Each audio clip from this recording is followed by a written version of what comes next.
because it hurts to sit in this chair right now because I have a fucked up thing in my back. And I think I've hyperextended an elbow. Well, that's a problem. You shouldn't do that. Yeah. It's So. supposed to be November church. You're not supposed to be doing that. Oh man, it's been bad for almost a year now. It's just that I keep not letting it rest and get better. Yeah.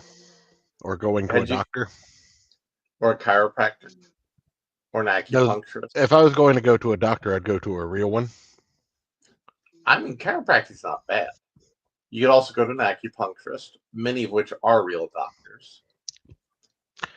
So, anyway, hello everybody. Welcome to the shit show that will be the 10th of November.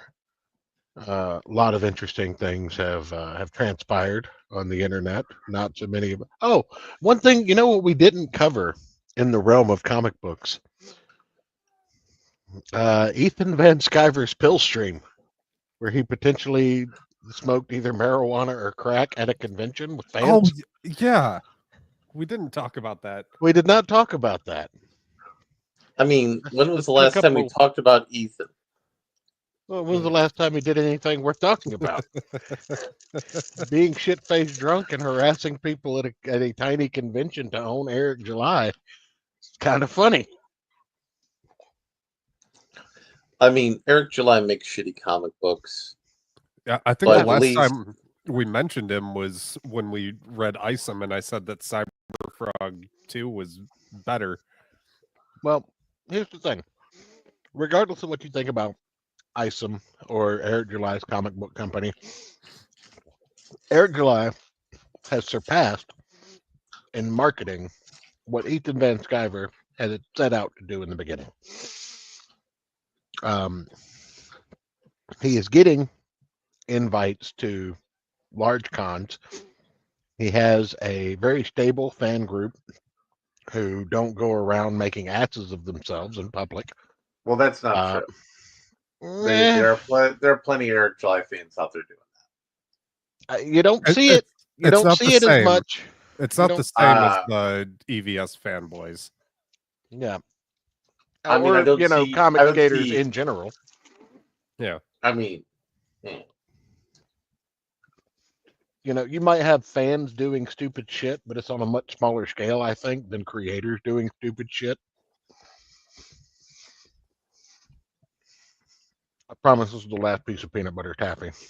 You know that shitty Halloween candy that came in the orange and black wrappers that nobody wanted? Yeah. It's peanut butter taffy, and I love that shit. I also enjoy that. They're called peanut butter kisses, which is, a misnomer, because when you think about that, you think about Hershey's Kisses with peanut butter. Not what it is. It's literally peanut butter taffy with a little bit of peanut butter in the center, and things are amazing, but I have to stop or I'll eat a whole fucking bag of them while I sit here. Mm-hmm. Which won't be good for your back. Well, I mean, nothing I do is good for me, Larry. We've discovered this. All right. So we have this intro video from Ayrton. We have what he gave me the option between string cheese and what was it? Muffins. Okay. I picked string cheese, much to my dismay now.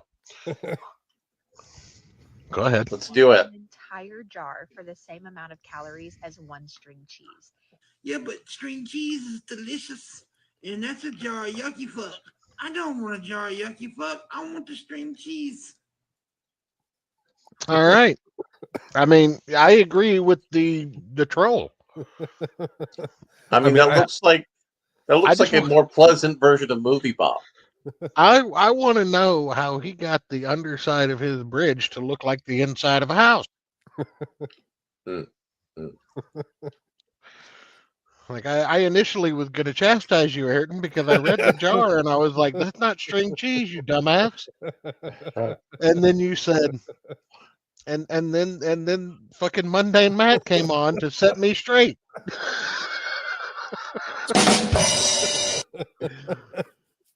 So, now that we've got our early banter on the table, where we don't know where Rune is. Might leave and go look for him. But Well, I mean, we have Kendrick Lobster doing more horrific science. Yeah, but we need Rune here for that. we'll give it a little bit. You know what? We could check in. We haven't checked in on the horse aid guy in a while since he stopped doing daily updates. That's true. We haven't. Well, let's talk about the Nick Rekieta update though. All right. Well, I've got a couple of tabs I got to get open here. All right. So, well, there's only one source to get Nick Rekieta updates anymore, and that is the trusted news source of Breaking Baldo News. So we're gonna have to kind of go back in time a little bit. A little bit. Like we're gonna have to go backwards. So yesterday, the pinned tweet was Breaking Baldo News World exclusive with explicit permission from Steel Toe Morning Show's Aaron Imholt. Breaking Baldo News reveals DM conversations in which Aaron Imholt suspects I'm going to say it 5 different ways. Suspects Nick Rekieta accessed his Google account without authorization, which is illegal. That is illegal. Ready for this one? Nick was logged onto my Google account from his house and was reading my emails and sending some to people. Password changed and devices logged out. What the fuck? Have you got any proof? Happy to blast it out. I think Google settings lets you see the location on the map. You have evidence of felony identity fraud. Support Google. What context of forwarding emails to certain people malicious? Did he impersonate you? I think he observed I was logged in on his computer and he had been accessing the account and new people were sending me stuff for my case. Ladies and gentlemen, let me take this moment. Let me take this moment to remind you, log the fuck out on public computers. If you log into someone's device, log out. Make sure your password is not saved. Yep. But also don't Google embarrassing medical issues you're having on a work computer. Just throwing that out there. Why have you gotten? I need to know more about this, Aaron. Is this something that you've had dealings with? Yeah, I've had. Is there a story? Not anything, not like anything like crazy, but yeah, I've had coworkers Google shit like on the work computer. Then you go into Google and start typing, and like an autofill will come up, and you're like, "What? Why does my vagina smell like feta cheese?" Yeah, why is my asshole 3 sizes bigger? Stuff like that. Okay, all right. I think Aaron goes on to say, I think he observed. We've already said that. Try to identify location access. See if you can reasonably establish unauthorized access. I did. I think it was from when I did shows there. So that was the breaking news last night. Going on today, there's apparently Ethan Ralph was on the Dick Show.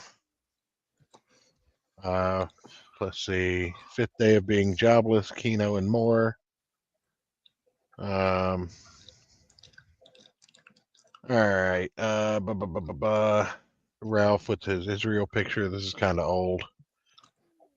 Here we go. Thank Elon for his block changes. Keeping a knitter post instance open for these two was annoying. Breaking Baldo News will continue our reports on these star-crossed lovers no matter the circumstances. So we have April, who changed her name from April Anderson to April Law, which is just psychotic. We have to look at her account too with these updates. Steel Toe Aaron denies knowing the taste of male essence. So this is on the accusation that Nick Rekieta said that Aaron Imholt knew what his cum tasted like. Nick probably has her convinced, Mary, blah, blah, blah. I think divorce is happening. They're waiting until after the legal stuff is over with the file. Oh, here we go. This is lovely. Animorphs, if anybody remembers that. Yeah. So shout out to the artist that did that. I love it. So basically, April and Nick have said that they're broken up, but Nick says he totally wants to be her boyfriend, and she says, "Ooh, he wants to be my boyfriend." Uh, Also, Hmm. April allegedly did bath salts and was wandering around in the woods outside of Nick's house. yes, that happened. All right, here we go. All I know about is being an unshakable, loyal protector and friend to the three people I loved more than my own life at the time and their children, who I truly loved as my own. I'd do it all again, but only if we're smiling and any of them want to reach me, they know how. Thanks. So apparently, there's trouble in paradise. Or In a also, Kiwi Farms post here, remember when Nick was so confident that Aaron was going to get a felony for revenge porn, only for it to look like he just took a plea deal to plead it down to misdemeanor? Imagine literally spying on someone, own attorney or client attorney correspondence through their emails, still getting your law prediction incorrect. How utterly embarrassing.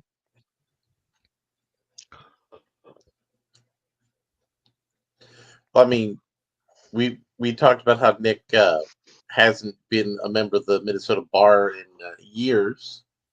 He just stopped paying his bar fees.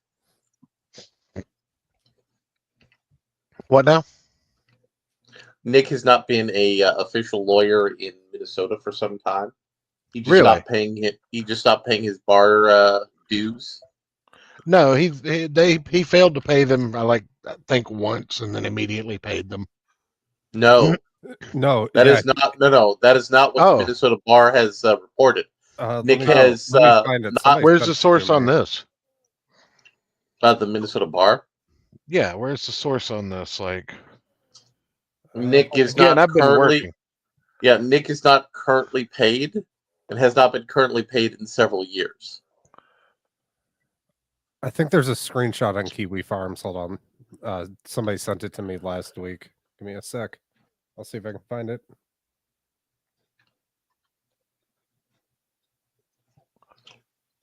Lawyer details.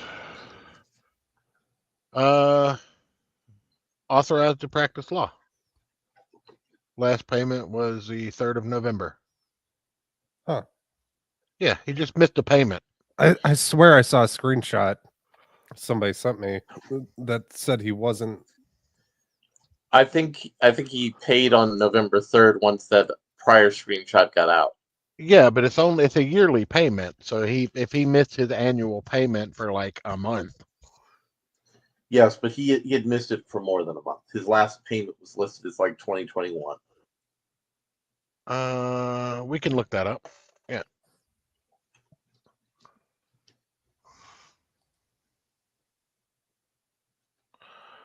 I can look that up real quick, but go ahead and continue. I'll chime in with anything interesting that I see. That was like a week ago, so that's going to be a while scrolling. Also, the great state of Minnesota has put out an arrest warrant for Ethan Ralph for witness tampering,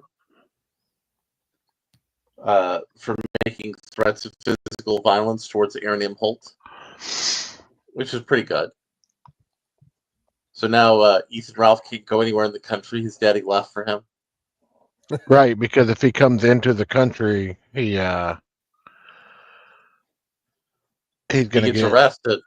Yeah, well, they're going to see that he has a bench warrant. Yep, which the warrant is good in any jurisdiction in the United States of America. And apparently, what's the father-in-law who really wants Ethan Ralph to That would be dark? Pence's father. Yeah, what's his name? Oh, He was the God. one. He was the one whose attorney sent a very elaborate letter to the state of Minnesota, saying, "Listen, if you're going to charge this man, he needs to be No, arrested." okay, so his date admitted was 5/8/15. He paid before it went unauthorized. He paid on 10/10/23. So he just missed Ah, the payment by a month. ah. I thought he'd Probably- stop paying. I thought he'd Nah. stop paying so he didn't have to get bar complaints anymore. No. Also, if the Cool. bar complaints were from when he was a practicing lawyer, they would still be valid. All right. So yeah, Ethan Ralph can't even visit his son in California because he has a warrant in Minnesota. So that's funny. What about Ethan's other child? That one's in New York, but he doesn't visit her because she's a girl, and Ethan Ralph thinks girls are worthless. He also called her names and said terrible shit about her when she was a baby.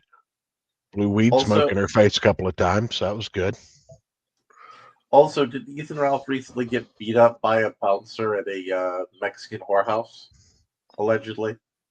I think that is something that was stated to have happened. I know he fucked his arm up by sleeping on it in a airport for too long. Here's the thing, folks. I'm a large man. I sleep on my arm sometimes, underneath my head or whatever.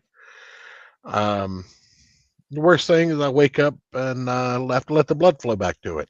So he had to be passed out for A long time. a long time. Now, to be fair, I don't get the most sleep of anybody, but I get 5-6 hours on the average.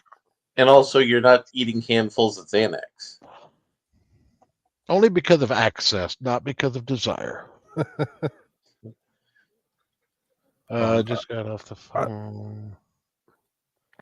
I feel like we need to play this video again. Oh, April Anderson has claimed that her hysterical tweets were because of a hack. That's pretty funny. Also, she's not with Nick Rekieta, even though she's been making Zoom appearances from Nick Rekieta's house. And I like the I appreciate the excuse for that, where she doesn't have a studio. Motherfucker, most convicted felons don't have a studio. They do it from their phone.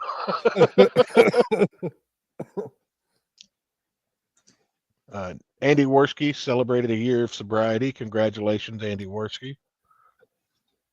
So is Andy Worski like a vampire who sucked up all of the positive human characteristics from Nick Rekieta? No, he just No. didn't touch the Sonichu medallion. He didn't wear the Sonichu medallion, and he didn't get the fentanyl-laced cocaine once they started putting the fentanyl in it. Oh, hey, Rune's in the back. All right. Rune mean- is here. I mean, the natural question to follow that up is the Chris Chan amulet cursed, and does it destroy lives? And we all know the answer is yes. Hold up. I'm interested in what Ayrton has pulled up. I've played this before, but I feel like But it's, we need to hear. I feel like it's fitting. You will never be a practicing lawyer. You have no clients, you have no LLC, you have no trials. You're a homosexual man twisted by trust funds and dad schools into a crude mockery of Jews' perfection. All the validation you get is two-faced and half-hearted. Behind your back, people mock you. Your parents are disgusted and ashamed of you. Your friends laughed at your ghoulish experience behind closed doors. Men are utterly repulsed by you. Thousands of years of evolution have allowed men to sniff out frauds with incredible efficiency. Even non-practicing lawyers who pass look uncanny and unnatural to a man. Your sentence structure is a dead giveaway, and even if you manage to get a drunk guy to take your legal advice, he'll turn tail and bolt the second he gets a whiff of your rotted, moldy diploma. You will never be happy. You wrench out a fake smile every single morning and tell yourself it's going to be okay. But deep inside, you feel the depression creeping up like a weed, ready to crush you under the unbearable weight. Eventually, it'll be too much to bear. You buy a rope, tie a noose, put it around your neck, and plunge into the cold abyss. Your parents will find you, heartbroken but relieved that they no longer have to live with the unbearable shame and disappointment. They'll bury you with an obituary marked with your real job. And every passerby for the rest of eternity will know a practicing lawyer isn't buried there. Your body will decay and go back to the dust. And all that will remain of your legacy is a history that is unmistakably of a non-practicing lawyer. This is your fate. This is what you chose. There's no turning back. Thank you, Pippa. Thank you, Pippa. He really pissed her off. Oh, yeah. that was AI generated. I mean, I'm pretty sure she would say most of that herself. Probably at this point. So, Oh, man. No, So, I can't. Oh, okay. Go ahead. I am obviously a little late. I apologize. Just a question: when we did the announcements, did we have a minute of silence for the loss we have suffered? there's 2 losses, actually. One of which I wanted Ayrton to take point Wait. on. No, but they're superseded by the things we've gained. No, not those kind of losses. I'm talking about actual losses. Well, Quincy Jones died. Oh, did he? Yeah. Yeah, and I totally and I forgot to go brush up on my God knowledge damn it, base. Aaron. I did a quick search at like when we first talked about Ah. it, but I forgot to like deep dive into it. Well, I've been Quincy working Jones. a lot, all right? Quincy Jones, legend in the music industry for 6 decades, is dead, passed on. Basically every popular album you can think of in the Right. past 40 years he's been a part of. Michael Jackson, Prince, Frank fucking Sinatra. Quincy Jones has been up and down all of that stuff. It's actually kind of weird because my loss is also an amazing talent in media and a man of color. Tony Todd passed on. Oh Right. yeah, Candyman. Yeah, famously the Candyman, Worf's brother Kern on Star Trek. Most recently, he was the voice of Venom in one of the Spider-Man video games, and he was in a remake of George Romero's Night of the Living Dead that didn't suck. He's been in many a movie as that guy. He was actually, I want to say it's the Undertaker in the Final Destination horror film series. Mhm. Yep. He was also in The Rock. He played one of the soldiers that had taken Alcatraz. Right, because the second we agreed to take money, we no longer became soldiers, we became mercenaries. And I want to get paid. And I want to get paid. He played a lot of not only that guy, but like Sirius Scrabble voice that guy. Tony Todd has attained the level of fame that is only slightly missed by that Asian guy in Big Trouble in Little China. And you're gonna say, which Asian guy? There is an Asian guy that is basically henchman guy in the 90s. He was in everything. He was even in Die Hard. Right. But his name I will never know, even though he has a name, even though I could find it out in the Do you know why he got into doing everything? He was originally a stunt coordinator. Right. No, that And makes he perfect sense. And he just segued in. But he's firmly that guy. And there's that guy, and then there's that guy with a name. And while I'm not disdaining Tony Todd's accomplishments at all, he was solidly that guy with a name. He was never a primary actor or a major actor or the primary draw to a thing, but he was a guy that if he was there, you knew it was something that was at least qualitative enough to afford him. Yeah, you're not wrong. You know, speaking of names, Church, are you familiar with the famous Broadway play Wicked? My Are wife you- actually told me about this before either one of you guys found it. So shame on you. And you're of course familiar with the fact that they're making a movie, and I I am. mean it's a property for young women, and they of course make Barbie dolls for it because I mean why wouldn't they, Just right? because Trump won the election, you can't say young women are property, Larry. Oh, I mean the property's the movie, and they put the website on the back of the doll. For Wicked Entertainment, a well-known pornography distributor that I worked for when I worked for pornography. Oh, I forgot you did that. Yeah. As opposed to wickedmovie.com, which also could have been a porn website. I mean, let's be honest. it could have been. Could have been. Name of a porno as well. Let's be honest. No, I'm just saying. I am saying though, I would be surprised if the good folks at Wicked Entertainment are currently making a Wicked porno parody as we speak. Which they should call a Wicked movie. Yes. Not Wicked movie. See, Right. you gotta avoid those lawsuits, Rune. And whenever I brought this up to other fine, upstanding gentlemen with internet knowledge, most of them are like, "Wait a minute, oh, Yep. Yep. No, I remember that because that was one of the companies that we were contracted to do capture for. Which, for those who have never been involved, capture is when you take the master, which is usually, believe it or not, in those days with a laser disc, and Hell yeah, brother. you break it down into DVDs, online uploads, and all the other distributable media, as well as clip it for distribution on well-known streaming websites. So are you saying that you were for a short time a porn distributor? I was actually tech support for the company. You'd call me in the middle of fruition when your shit broke, and I'd have to guide you through being able to play the things you purchased on your computer. I was a Macintosh specialist because of my experience with Macintoshes and the ability to troubleshoot those. I'm not an expert, but I believe his technical title would have been TITTYIT.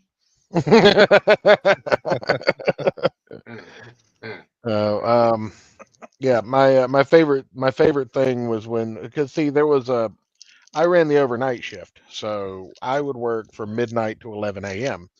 So that means I had about half a shift of degenerate men calling me because their porn broke, and then about half a shift of confused and enraged women calling me because they didn't know what the charge on their credit card was. So you're saying that you're working in the porn industry all night long? Basically. So in other words, you had to find out creative ways to say, "Well, ma'am, I think you should really ask your husband this question." Well, here's the thing. The name of the company, does it still exist? I don't even know if the company still exists. I'm weary to say it out loud. It does still exist. So without saying the name of the company, I'll give you my what we were required to say. Put on my tech support voice for you. Thank you for calling ABCD Entertainment. How can I help you today? Yes, I have a lot of charges. It's Sunny Anal Sluts 27. See, What no, these and charges? that was never an issue. What it was is that they would have a charge from ABC. Now, that's not the name of the company, but it was like a charge from ABCD Entertainment or ABCD Network or ABCD, Yeah. something. So what Inc. exactly is this? Yeah, what's this charge on my credit card? Well, ma'am, if you'll let me get you over to our billing specialist, and that would be, I would just pass that off to them.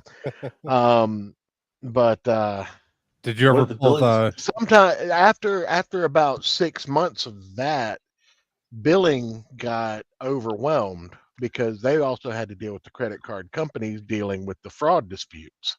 Because obviously, that post-nut clarity, you're going to do some chargebacks. So we always had to dispute fraud and, show a link to an account and a credit card and show that, the IP address, all that bullshit. So eventually they got overwhelmed with the amount of calls. So we actually had to start, handling the call, but we couldn't ever blatantly say, what we You should ask your husband. We had to kind of inch them in the directions like, ma'am, do you have any, does anyone else have access to the credit card on file? Like a husband, a boyfriend, a spouse, a child, anyone else in the house? Because if they do, we weren't actually allowed to tell you what the charge was. So if You they should ask said your husband. no, then we had to tell them, yes, ma'am, we are an adult entertainment broadcasting service. What Son does of a that bitch. mean? What does that So- mean? An adult entertainment broadcasting service? Man, we sell streaming adult videos in a pay by minute and pay by viewing format on the internet, Son of a bitch, my 14-year-old stole my credit card. and that's when you would, and then at that point you would have to transfer them over to billing.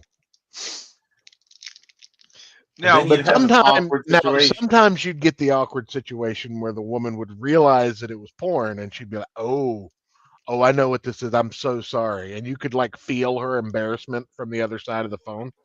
And also her plan to be angry at her husband. well, No. Like No, it was a her lot- who bought it. It was her who bought it, because see that here's the thing about people that buy internet porn, Larry, that a lot of people don't know. Mhm. It's never the stuff you look up on Pornhub. Okay, it's never just big tits, big asses, stuff like. I mean, we had it in droves. What people paid for? Beyond first timers who just got suckered into buying 30 minutes for a special like $10 discount or whatever. We saw more charges for homosexual porn and extreme fetish porn. You mean like Pony Girl? There's one video that haunts my nightmares to this day, and this is almost 20 years ago now. But there's one video that haunts my nightmares to this day. It's this woman, and she's sitting on a couch, smoking a cigarette, reading a book, and popping balloons with the tip of the cigarette. And then at the very end of the video, she gets inside of a giant bubble and pops it from the inside. That's the whole video. There's no nudity. Yeah. She's in a leotard yeah. the whole time. Yeah. It's a lunar thing. That's There's what they call themselves. yeah. There's cake sitting. That was a thing that I saw occasionally. Pedal pushing, which is women in cars, fully clothed, just barefoot, changing gears in cars and speeding up and braking. Hey, Mr. QT bought a lot of those. In matter of point, and Mr. JW bought a lot of those. In matter of point, that is a fetish I do not understand. I didn't understand a lot of it, Rune, but you know what? It paid the bills. Yeah, but not because it's a fetish, not because it's women. Like I get that, but I don't understand it because when they're doing this thing, when they're pedaling, they're like flooding the engine or they're grinding. No. They're damaging the vehicle. No, not on the paid services, man. We had hours of like road trips with these same women. How do you jerk off to that? Because anytime I'm in a car with the woman operating the pedals, I'm terrified for my life. The last thing I'm thinking of is maybe that's what excited them. Maybe that's what excited them. So here's the thing, Aaron. In that situation, you're imagining that your unit is the pedals. Yes. Yeah. That's one theory. That just sounds unpleasant. There's another theory that it's just extreme foot fetishes. That is also correct. But I mean, there was all kind of shit. But the thing is, most of it was gay porn, and women and quote unquote straight men alike bought an equal amount of gay porn. And then called in and didn't know what the charges were because of the name of the company. A lot of people are into some things that they don't want to admit that they're into in a casual sense, that they would never participate in an active sense. Yes. And they're very embarrassed at that revelation. I have a different question though. Did you ever encounter a Karen who basically was angry at the husband or their significant other and took it out on you by saying, "Well, my husband would never. How dare!" At least once a week. Once a week. Exactly. Yeah. So I had a period in my life where I had some friends who worked at an adult super center in Orlando. Yeah. And they were required as part of their job. I love those places. To watch pornography so that they could make informed recommendations I'll to their tell customers. that story. Yeah, I'll tell that story in a little bit. And I watched a weird porno from the 70s. It was all about a post-apocalyptic society where 99.9% of men and 99.9% of women lost their ability to be sexually functional. But they still desired sexual function, so that there were like small little places underground where sexually functional people were forced to perform pornos for these people who couldn't get sexually aroused. Oh, nice. And this was all about a woman who was in the audience who finally gained the ability to be aroused. Oh. And it ended with her boyfriend watching as she was getting plowed by 30 dudes on the stage. Nice. As dumb as that sounds, that actually sounds like a film that could have like a plot. It did. So we also Should we were review this required. film?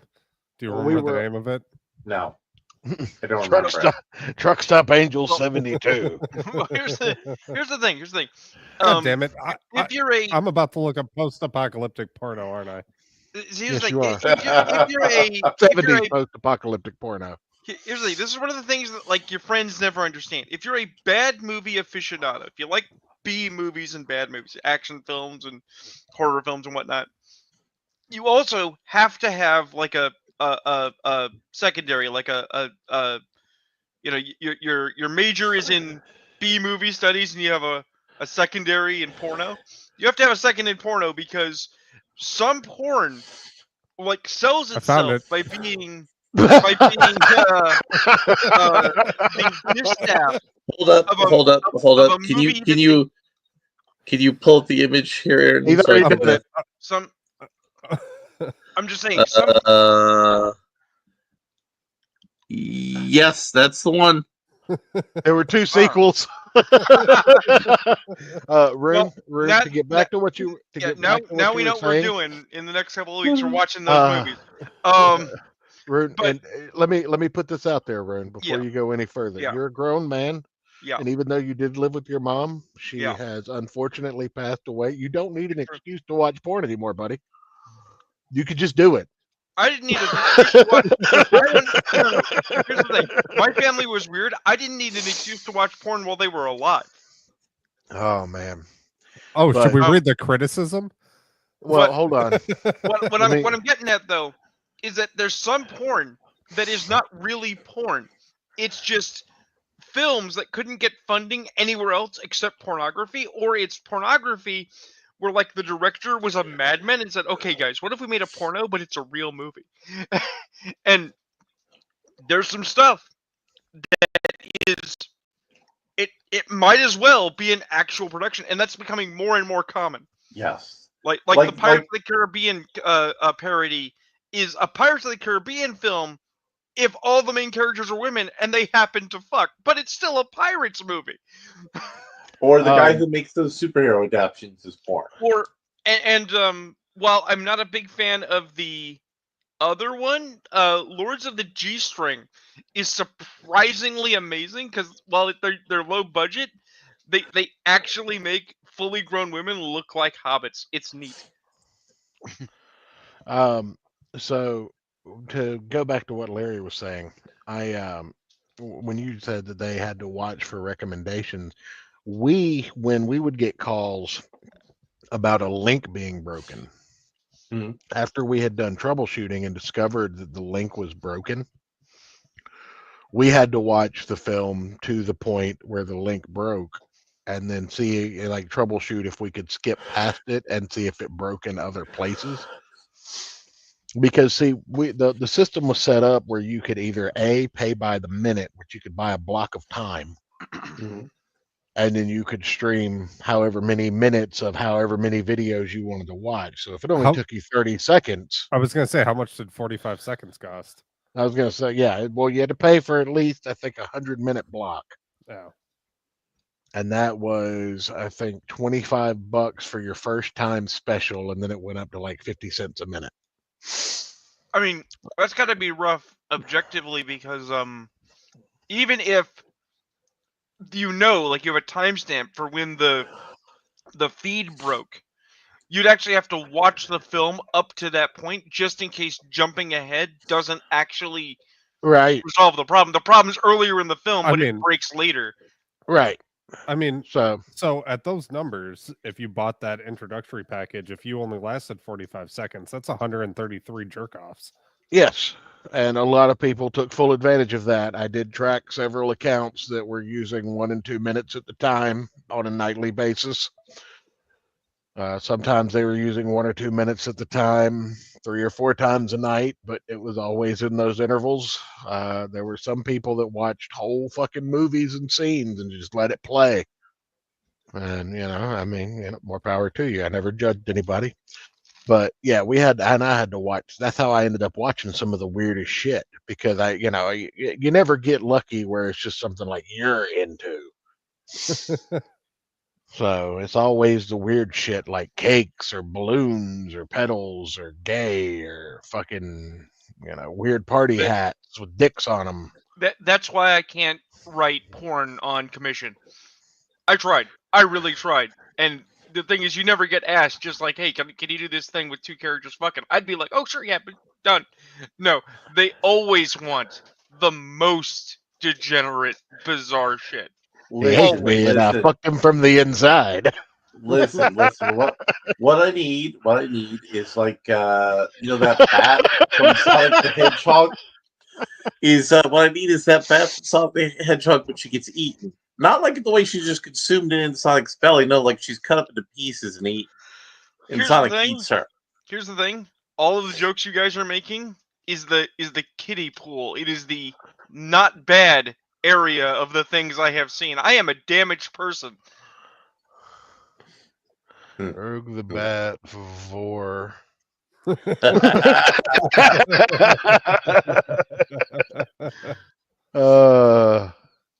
Let's see.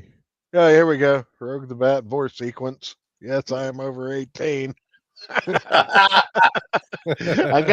got you, Larry. Let me know where to send the link.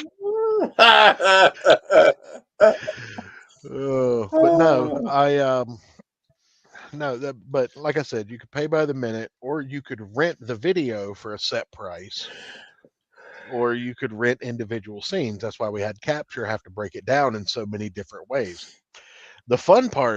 The real fun part was right before I quit. See, I quit in the worst way possible because the Christmas parties at this place were amazing. I had lunch with like 3 or 4 different porn stars with my boss and the whole office. And how old were you at this time? 19 to 22. So this was at the peak of when this would be impressive for you. Yes. Like I met Lisa Ann. Her titties were crooked. The Nailin' Palin chick. That's why she always wore those half cup bras, because like one titty was just like off to the side. She had a fucked up boob job. She had a lazy titty. We had lunch with Ron Jeremy one time, and Ron Jeremy ate like $400 worth of sushi by himself. He was also a prick. He would order shit and just leave it sitting on the table. I forget. I don't think we ever got to see Stormy Daniels, but I wouldn't have known because I didn't know who that was at the time. But no, the reason that this whole conversation started, we had in the state that I was working in at the time, you couldn't legally film pornography, but you could do like topless photography, and not completely nude, but like covered, like if they covered it with a hand, bottomless photography. Oh, okay. So a lot of like movie covers and promotional images and social media stuff and AVN badges and all of that stuff was actually photographed at our building. So, I mean, it wasn't anything to like go to the bathroom and see a topless bitch rocking around or recognize a porn star. I actually had to take like several tests when I got accepted for the job on merit. I had to take several tests to prove that I wasn't like a porn freak. So in other words, what you're saying is you defeated the tests. No, I'm still not. Like, it's not something that's ever been like, oh my God, yeah. never really been my thing. In the right time and place, sure, but it's never something that I've gone out of my way. Like they gave me an account when I started there, and I never used it for gratification outside of work, quote unquote. I used my minutes and shit to watch videos that had issues. Like if you looked at what I watched and tried to base who I was as a sexual deviant based on that shit, you'd think I was the weirdest motherfucker on the planet. Um, we also, part of my job was answering emails and chat. So we had the phone lines, and then you also had a quota of emails and chats you had to answer during your shift. So you'd get the Indian guys at like 3 o'clock in the morning trying to set a chat Asking for with you. Boob and Vagine. Yeah. Bob and yeah. Vagine, yes. You'd get you'd get emails asking, like, from third world countries, asking where you could meet certain porn stars, that kind of weird shit. It was a good time. Now that was an enlightening bit of experience about church, and now we Well. could talk about the really fun thing that we were waiting for Rune to get here for. Yes. Kendrick Lobster has done another abomination. Yeah, we've got Baja Blast chicken, Rune. Okay. The guy who air fries ridiculous stuff for way too long. Right. Okay. He's done the Movie Bob recipe, but he did it better than Movie Bob. All right. Because unlike Movie Bob, he's using actual food quality ingredients. Hey, let me know when you guys are ready. I'm ready. I am set. Hold on, let me get my pants off. I'm gonna try making some Baja Blast chicken. I raise you Baja Blast doodogs.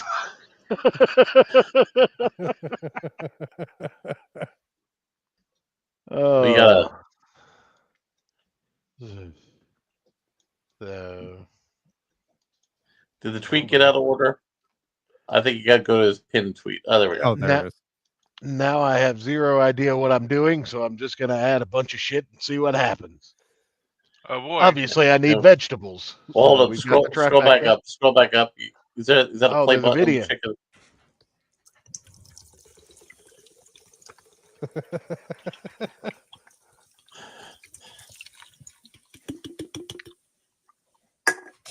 You can get that shit in cans now? Yeah. Hell you yeah, didn't know you that? can. No. I didn't know that. I have a friend who lives and dies by Baja Blast. I mean, he's gonna die when all of the kidney stones come in. Hey, don't joke. I use that shit to shoot with. Like I chase whiskey with that shit. All right, you can scroll down. It's just a loop of filling up the chicken.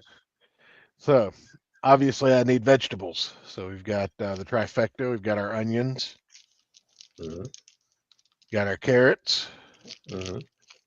And we've got our celery. Now, I'm going to take a minute here and say that he needs to work on his knife skills. Yeah.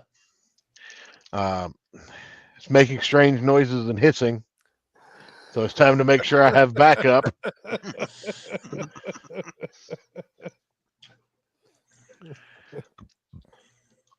Like 80% sure this is going to burn before I can get it boiled.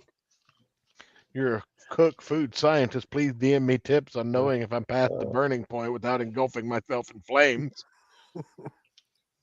Okay, so far the smell is so overwhelmingly like Baja Blast. I'm inside a can of Baja Blast. The camera cannot pick up just how Baja Blue this is. My wife just walked in the kitchen, sighed so deeply, and made a despair meme face and said, "Ugh, I forgot you were doing this," and walked away. And it's foaming.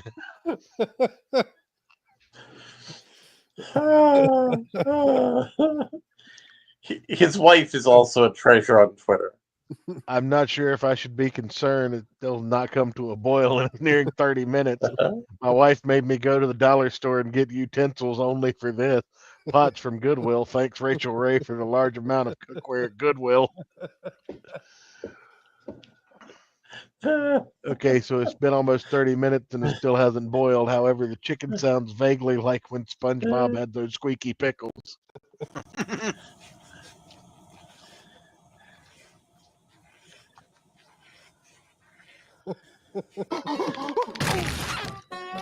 My key! Where's my key? SpongeBob! SpongeBob, let me in!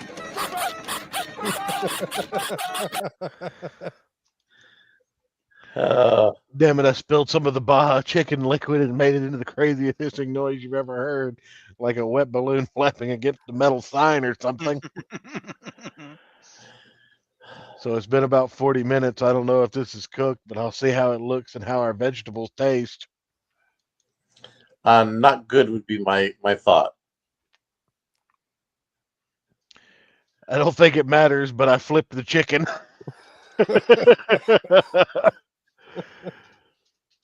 So it tastes very interesting, like hot Baja Blast that a chicken has been boiling in.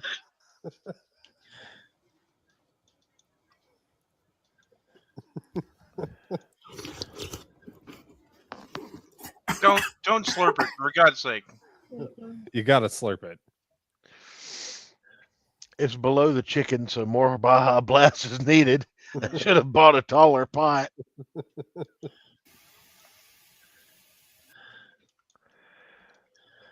This is beautiful.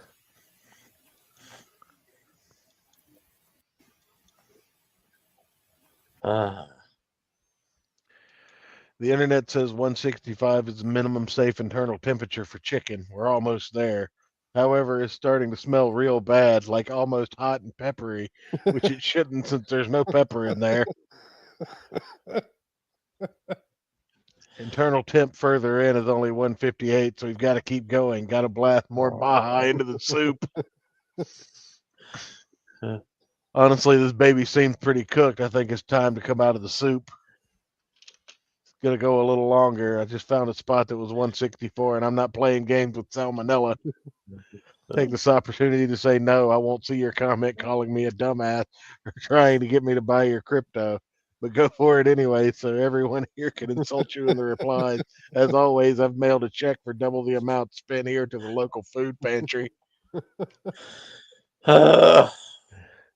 Lord, what have I created?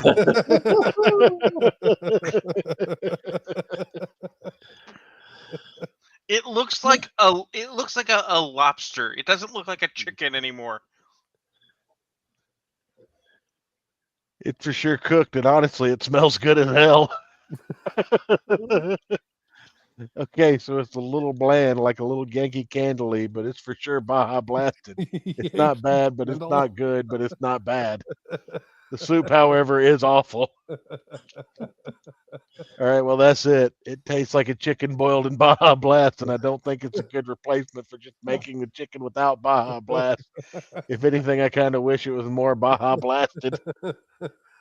Adding vegetables was a bad idea. They smell mostly like celery and vaguely like dish soap. It looks sort of like alien puke. However, the carrots individually are pretty good. They're very Baja Blasted and very sweet. Final thoughts. Not so much tropical lime as Baja Blast suggested is, but more like artificial lime in a drink mixer. And it doesn't really complement the chicken more than just regular flavor of chicken.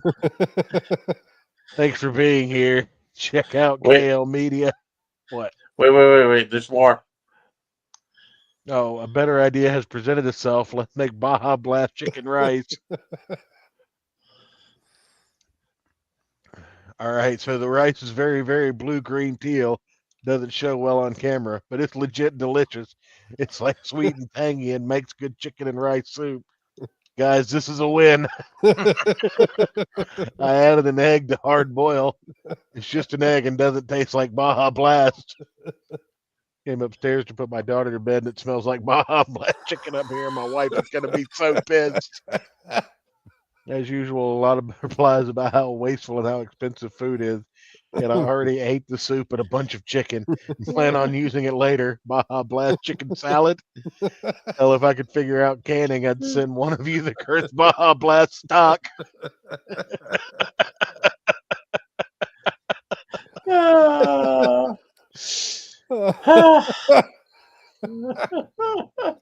So here's the thing. I feel that I must describe this. We watch Stuffy Bunny. We watch that other young lady that cooks horribly. Yeah, We she's watch- doing vlogs now. She's not we- cooking anymore. We watch that guy. I think we bullied her out of it. we watched that schizophrenic Canadian.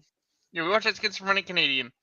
All of these things are different flavors. Okay. Mhm. The young woman who now does vlogs leaves me nothing but frustrated because she's clearly using recipes and she's just not paying attention.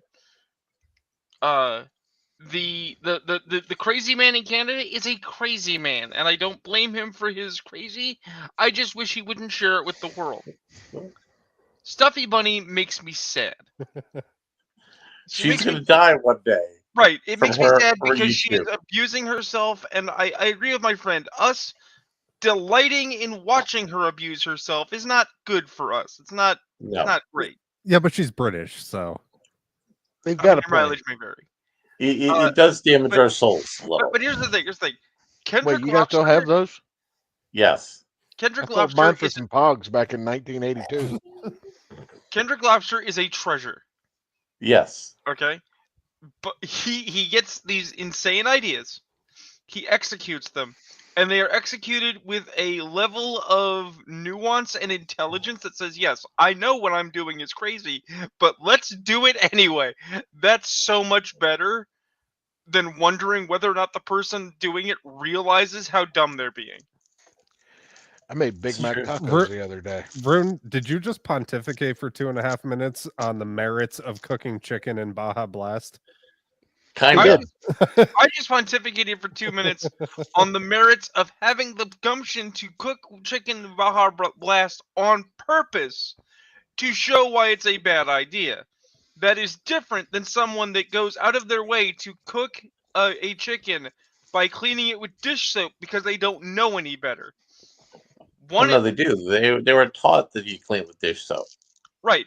One of these is a cry for help. One of these is having a shit, taking the piss. Okay, what So, about this? How about this one, Rune? These bags have a flower on them. I think it's flour. And it came with this cute little spoon for measuring ingredients. Let's bake. Is that what that's for? Ready. They look like recess cups. The neighbors said they're like crack. I should start a business.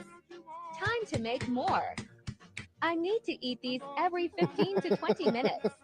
Everyone wants to take my muffins from me. I can hear them talking in the wall. That was good. That was good. I like that. That was a good one, Aaron. So I watched the new season of Arcane. Do any of you remember Arcane? I do. That was on Netflix.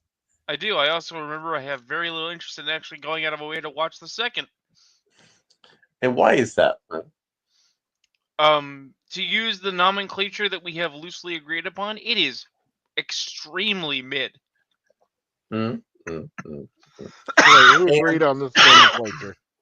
And The four of us and yeah, my external peer group as well. Although, to be fair, that external peer group, there were several people last night at game who immediately went, "Oh my god, I can't be at game. I have to go watch Arcane." To which I resisted the urge to tell them, "You making your mistakes is your problem." So Arcane, if do you remember the show Arcane, Church? No. It is loosely based off of the League of Legends character and related characters of the same name. It's it's a story about family and family drama, politics. So Some Vin imagine- Diesel's the main. The So what Vin you're saying, Diesel's the Larry? main. No, This is a one of us story. can make the Oh, man. one of us can make the joke at a time, Rune, and I started it. Okay. So you're saying So- Vin Diesel's the main character? Actually, yes. Vin Diesel could be one of the main characters. Vin 'Cause Diesel it's would be a about family. Vin Yes. Diesel. Oh, sorry. I need to interrupt. Kendrick Lobster 9 minutes ago updated saying, "Oh no, my tweets have made it to the Indian subcontinent. Why do you all have Twitter verified?" Anyways, continue. So Arcane, the first one was about, family and political drama and trauma and all that. And it told the story of a tragedy starting in young adulthood and of being young children and going into young adulthood. And it ended where the tragedy cycle of violence continued. And they did a second season because it was very popular. And the animation style is good. It's good animation. But the problem is that this was written by people who didn't understand why anybody liked the first one. So it's a lot of guessing, a lot of anime music video style sequences. And it's all about how the people in power have been racked by terrorism from people without power. And so they decide they want to go murder those people. And the people without power are trying to murder themselves because they don't have any power. And there's a crippled guy who gets turned into a cyborg person who's making more cyborg people.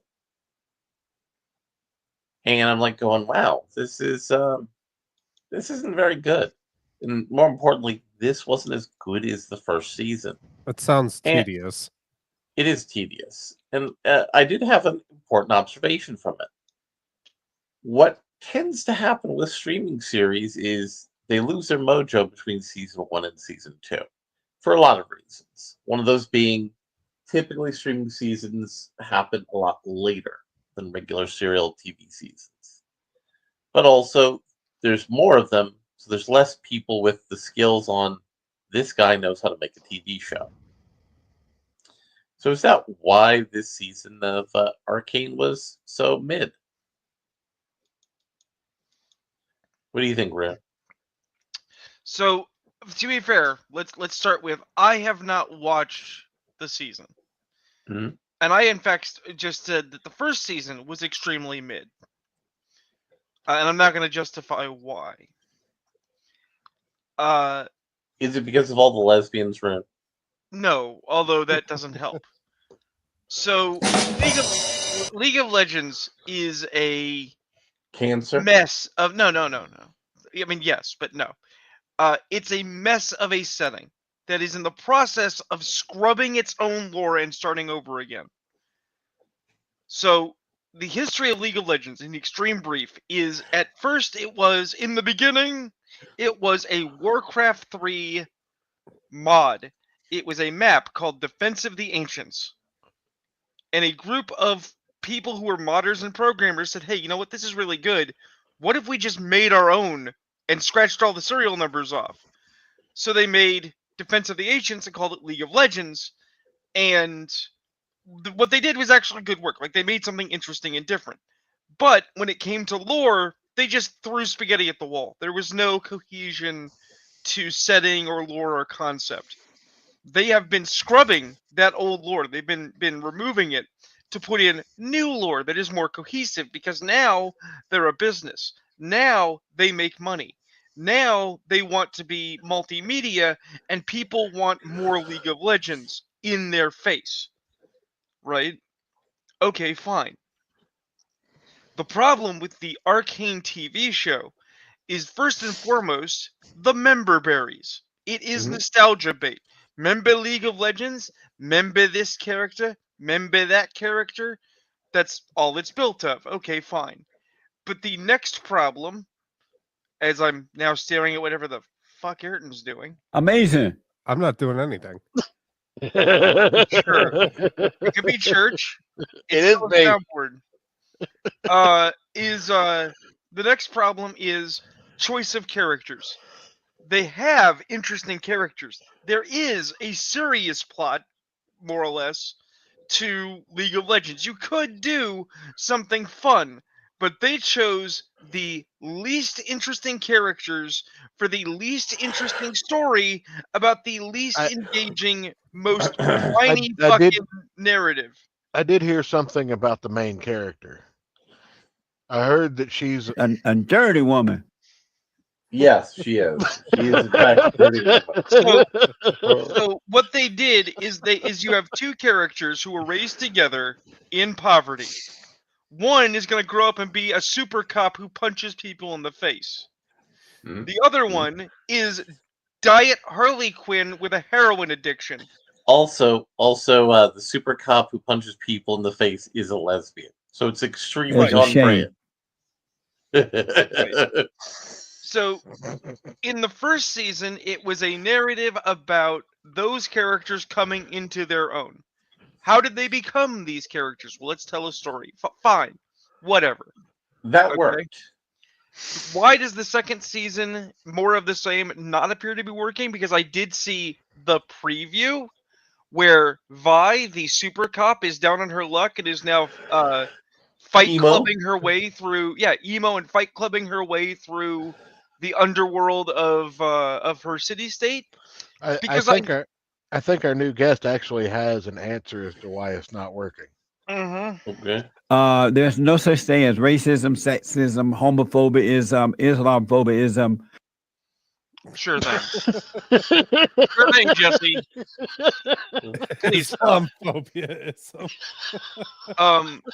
But the some problem is that I know what they did. I know what they thought was their amazing hook that was gonna shake up the status quo and surprise everyone.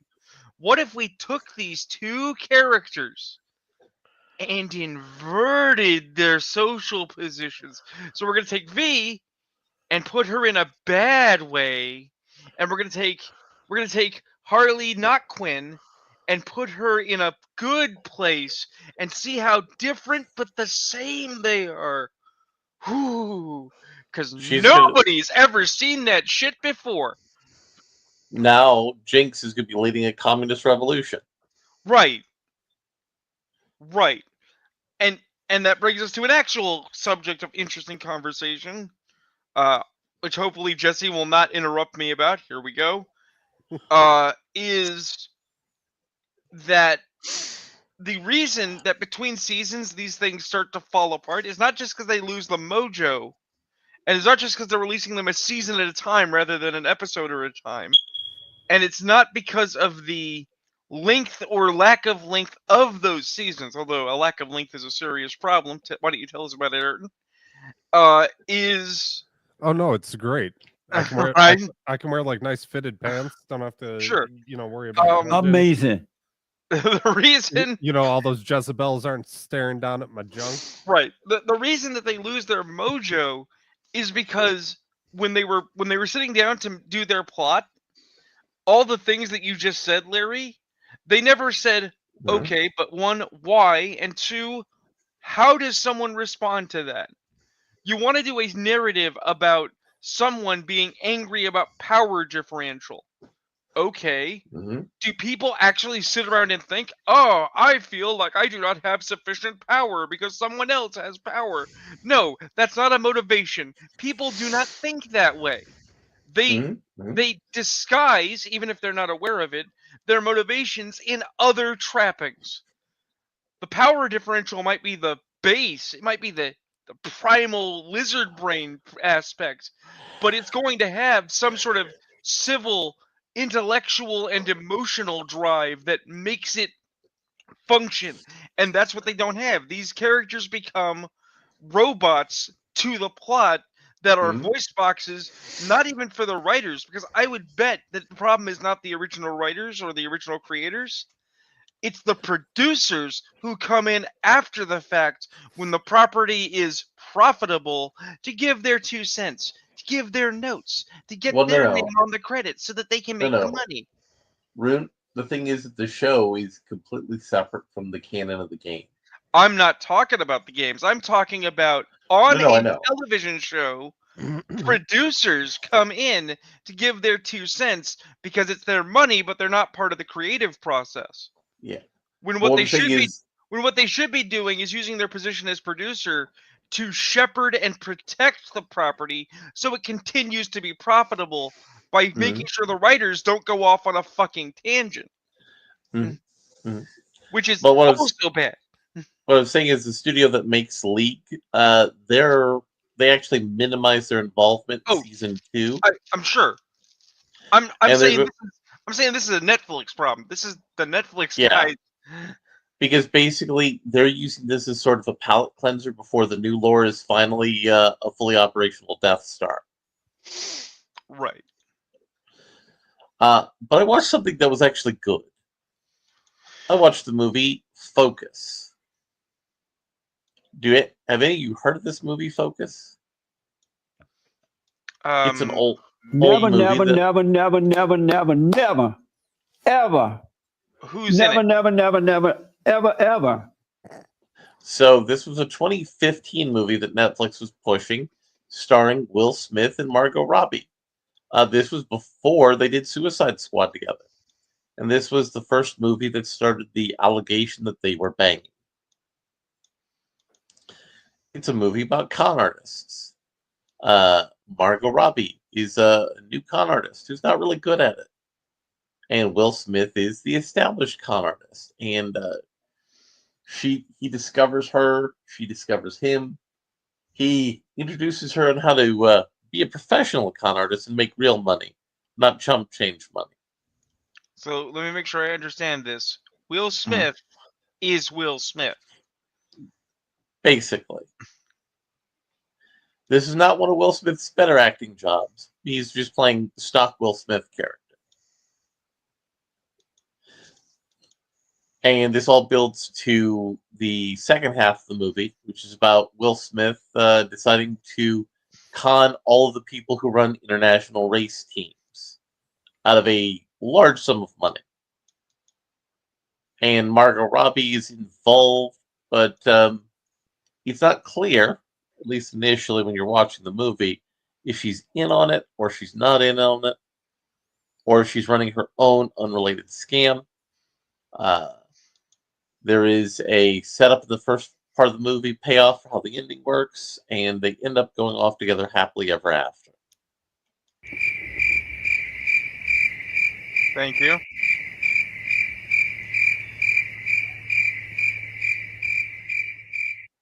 That's a long ass sound clip. It's a well-acted movie. It knows how to be a movie about con artists. It knows how to draw us in and entertaining. We have Margot Robbie and learning how to be a con artist wearing a tight-fitting dress, showing off her boobs. And she's like going, this is tight and I can barely breathe. And they say, listen, honey, when you have a set like those, nobody's going to look at your hands. And it was an entertaining movie. I recommend it as a good feature film.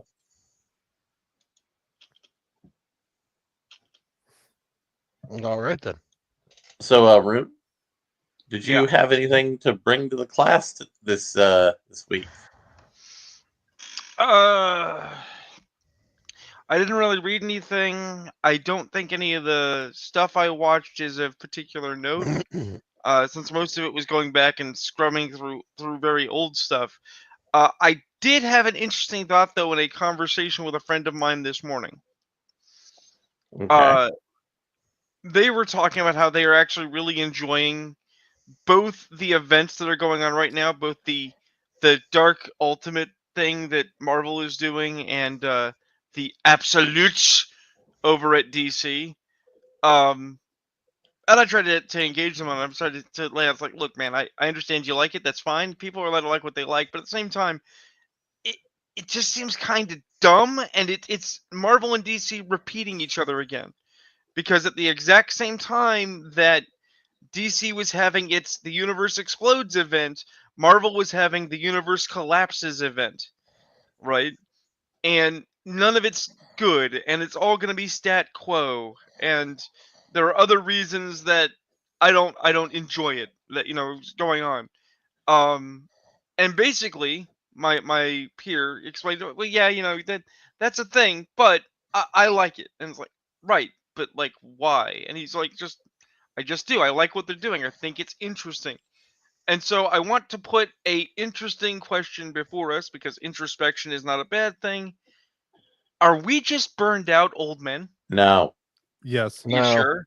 No. You sure? Absolutely. Okay.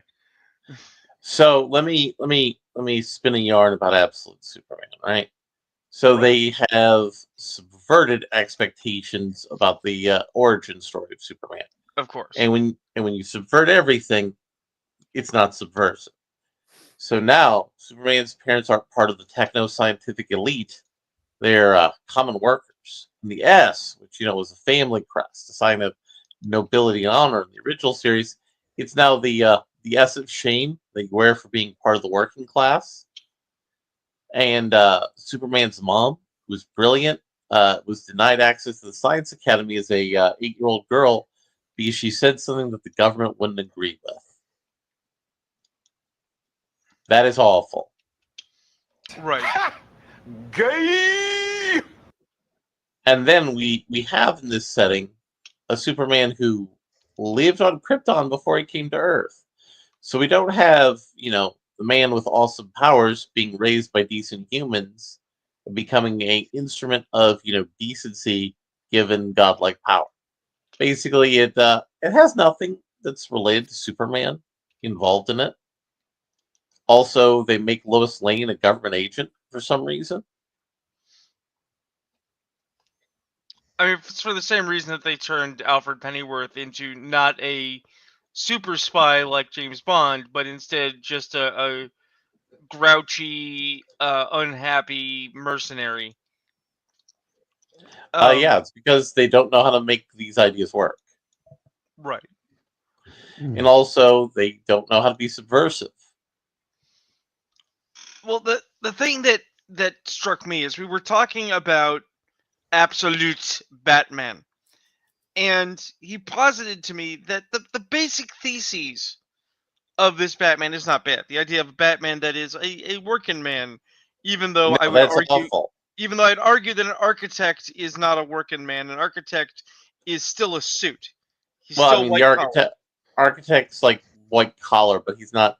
Look, the original Batman is a Byronic hero, which means he's got wealth, he's got means, he's got social status. I'm just saying, working class Batman could work in the hands of people who understand the working class. I don't think the author does. But let's move forward. Isn't that Daredevil? No.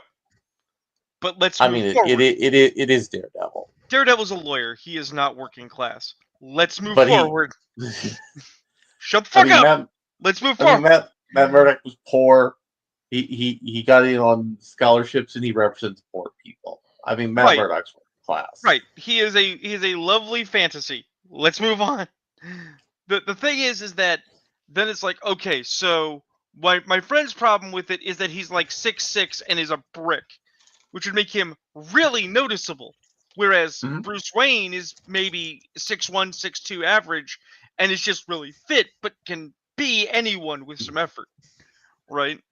And I brought up the 8 million ton gorilla in the room.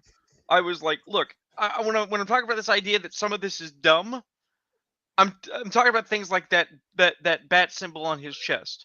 The fact that specifically the fact that the bat symbol is a metal plate to protect his chest from bullet wounds, not bad, because we know that Frank Miller did it. That's genius, right? The fact that it is a giant fucking square, kind of dumb.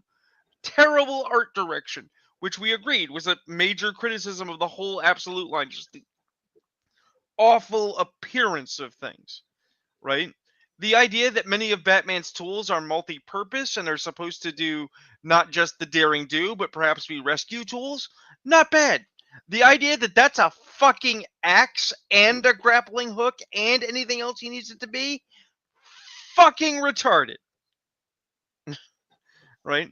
And that's, I think that typifies this event line, and I'd argue that it typifies a lot of modern comics, is we have ideas that could work if you let them cook, if the people using them actually cared, but then when applied, they are just objectively dumb. They're not even bad, they're just dumb. No. Working class Batman doesn't work. Goes against the archetype of Batman. I mean, no, it actually has. They've done working class Batman before. Better. It's never worked. They've done it before and better. It does work. No. It's just you don't like it, which is fine. No, you do have a working class hero that does a Batman like shtick. It's called Daredevil. Daredevil's DC has- not working class. He absolutely is. His dad was a longshoreman. The words "my dad was poor and I grew up poor" do not make And you he working class when you are an adult, and white collar, and living in New and York. and he had to go to night school, and he's Right. only taking care of the most poor and desperate people, and he's barely making ends meet as a lawyer. Also, Right. yeah, hold on, real quick. You realize that 90% of the law field is still like working class blue collar people, right? They wear a suit. Like, They got a white collar. They wear the wrong shoes. They're not blue collar. But also, that's not how that works at all. That is Also, absolutely how that no, works, sir. No, it also, isn't. It no, is. it's not. No, No, it's it not. isn't. Rune, We do I not have, Also- want to dig into this. Rune, I have a white flannel shirt that I wear to work quite often. Does that count as white collar? No, white flannel shirt's flannel. No, Look. Saying. But we can also go to Nightwing, even because Nightwing sometimes has money, sometimes he doesn't. His family work. His family is. Nightwing, who has a sugar daddy named Batman. Nightwing. Bruce has cut him off since the 70s. Of course he has, when it's convenient, until they're the Bat family again, because DC cannot be relied upon to maintain a Right. narrative. But the point is, Nightwing being a poor guy beating up criminals doesn't work. That's why you can't have a consistent Nightwing series. And they don't bake a series around Nightwing supporting characters because again, this type of a character archetype only works when it's a rich guy who's being the detective archetype. Okay, Church may return. He may not. We shall see. Now the only type of working class vigilante character that works is your Frank Castle, guy who murders criminals. No, I think that is an incredibly reductive position. Because while I will grant that this is a show about comics and our primary focus is comics and should indeed be comics, and that's fine. There are working class superheroes who are not just raised in the working class, but persist in the working class that are not Frank Castle. Right. When you say that it doesn't work, what you're saying is that you could not have a poor Batman, and I think you could. And I am certain that there have been poor Batmen that are not Frank Castle. Right. But what I was speaking is a very specific type of vigilante criminal. Like Spider-Man, he swings around, he stops people, right? Right. He's not somebody who actively goes out and hunts and roots out crime. That's not Spidey's MO. Sure. That's not most superheroes' MO. Sure, the guy but that is not Batman unique. Right, I didn't say it was. But that archetype of hero only works, the Batman archetype specifically, the Byronic detective hero, only works if you're an elite person. I do not believe that is true. I believe that is an abstraction that does not actually support evidence. Okay. Okay? I mean, it's Sherlock Holmes. It's every single detective in detective fiction, unless you're going to your hard-boiled detectives. That's not a fair comparison. That's not a fair comparison because almost all of those detectives are derived from Sherlock Holmes. Well, okay. I was getting there. I'm just saying. You're like saying, well, this doesn't work because of this example and these examples. It's like, well, yeah, but those examples are derived from that example. It's genetic DNA. Batman is not Sherlock Holmes. Right. Batman is at best a Zorro of the city. That was the point of the 1930s comics. Now you can say, sure, absolutely, 100%. Zorro is a nobleman. But guess what? So's the Scarecrow of Romney Marsh was not. Right. Who is a contemporary of Zorro. So right. But Batman's not an arc typically the same as the Scarecrow of Romney Marsh. He is a vigilante against the tyranny of the English, and he wears a mask. They are, in fact, both vigilantes. That is not the only element of Batman's character. Batman is the Byronic detective. That is. Right. You keep saying these words like I don't know what they mean, but I know what they mean. I do, and I'm trying to tell you that you want something to work, and it's laudable that you want it to work. I'm saying I'm you saying, know why it prove doesn't. to me, explain to me how it is that I'm trying blue to do that. collar- I'm No, no. trying to do that. I'm No, trying you're to do dancing that. around, I'm Larry. trying to do that, and you're interrupting me. No, you are dancing around the issue because you will not am presenting. I am presenting the you will evidence, not- and as I'm in the process of presenting the evidence, you're because interrupting. your evidence is fallacious. I have a longer list of evidence. I would love for you to get to the point because the evidence you've given so far is BS. I was literally about to get to the point, and you interrupted me. Proceed. Very good, very good. So the hard-boiled detective is the deviance in your detective stories. And the hard-boiled detective is always based about somebody who is less powerful, somebody who is always on the back foot, someone who doesn't uproot the criminal. And that is why the power dynamics are necessary for the Batman archetypical type of hero to be somebody of status, somebody of means. Because otherwise, the whole conflict doesn't work. The whole sense of pacing, the whole sense of stakes, none of that works. If it's just some guy who could barely make it, some guy who's pulling it up by the seat of his pants, it doesn't work for that type of character. Is that the sum of your evidence? I mean, I can go further if I want to give you a chance to digest and chew that. Well, no, it's still the same problem. Your argument's fallacious because what you have done is you have conflated two Give me entirely a counter. different. Give me a counter example. All right, we agree. Full stop. Batman is a wealthy elite. Solid. Okay, fine. We agree. Batman has specific training and abilities that allow him to be a vigilante. Right? Okay. So, hard-boiled detective archetype. You're saying this is the subversion. First and foremost. No, that's not what I'm saying. I'm saying the hard-boiled detective archetype is different, and that difference is built into the structure of the drama, the structure of the tension, So the it in structure of fact the conflict. So it does not, in fact, conflate to Batman. It has no relevance here. What I'm comparing it to is what you're wanting.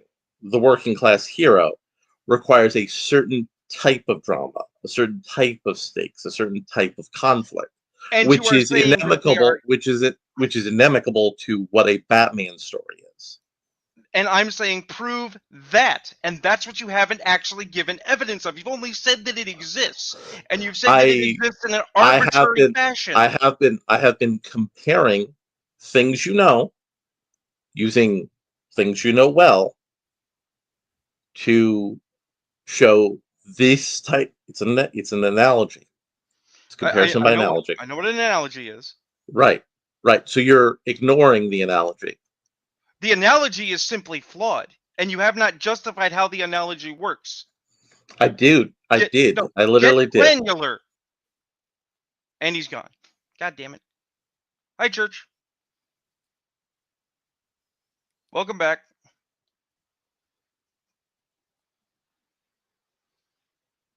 Are you there, Church? Uh-oh. Yep. Uh-oh. Ah, you're back. Okay. So But you anyway, did not but anyway. storm off in anger. It was actually a computer thing. No, I did that as a gag. Oh, okay. Jesus. I thought you had gone off pissed. I'm like, oh shit. And then Church came back and I'm like, oh man, now the principal's gonna yell at me. No. All right. That was a gag. That was a gag. But All right, but the gist is, I was not prepared to do a full-on essay, a deep think piece analysis. about that.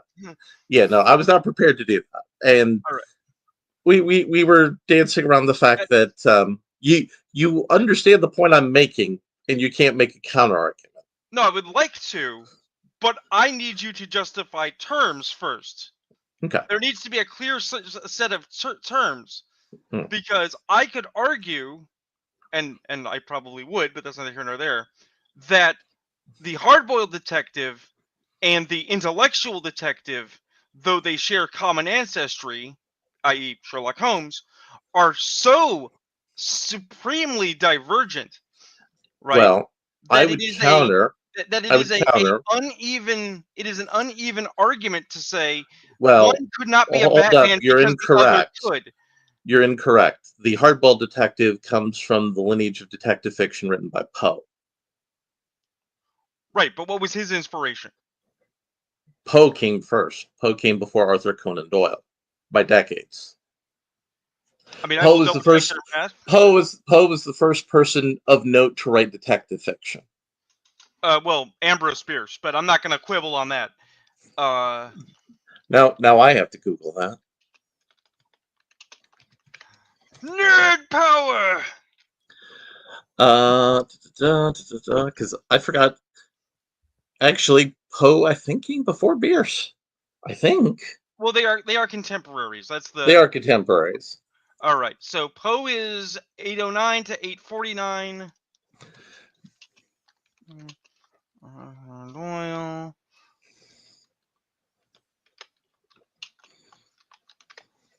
The power of nerd compels.